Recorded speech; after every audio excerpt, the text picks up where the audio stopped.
Guys, nagluluto po tayo ngayon ng buttered spicy scallop. Now, nag-prepare lang po kami ng sibuyas.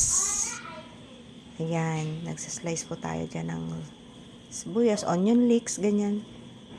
Tas bawang, luya, tsaka ano pa ba yun?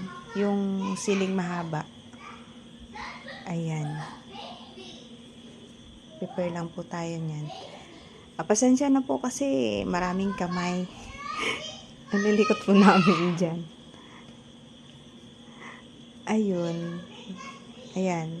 Magbabalat ng luya. Kasi para mawala yung lansa ng scallop. Yung lulutuin namin ngayon na scallop, yung nasa market, nasa supermarket lang nabibili. Hindi yung yung fresh. Yung nakalagay na sa isang balot. Yun, kasi mahilig po kasi yung yung boss namin sa mga seafoods, gaya ng scallop, ganyan. So, tayo, dudaluto ang person. Kaya ayan, lang kami yan, actually hindi namin alam kung paano magluto niyan. Search lang namin yan. Search lang namin kami ng search. Kasi magaling kami sa search. Ganon. Ayan. Tapos, yung siling mahaba. Nagano kami yan dyan. Nagtatalo kami dyan sa paghiwa. Ayun. Ayan, nag-umpisa na. Igisa lang yung gisa-gisa lang. Lagyan ng butter. Tas hindi na napakita sa video, nilagyan dyan ng bawang, luya, tsaka yung sibuyas. Ayan. Tas nilagay na yung scallop.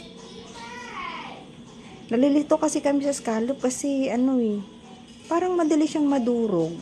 Ganun. Ayan. Nilagyan lang niya namin ng butter. Konti lang na butter, tas konting oil para hindi masunog yung butter. Tsaka gisa-gisa lang. Ayan. Tamang halo-halo lang yung person. Ayan dyan, ayan. Tapos nilagyan lang yan ng hindi na napakita kasi sa video kung paano. Nilagyan actually yan ng toyo. Konting toyo, tas siling mahaba. Ayan.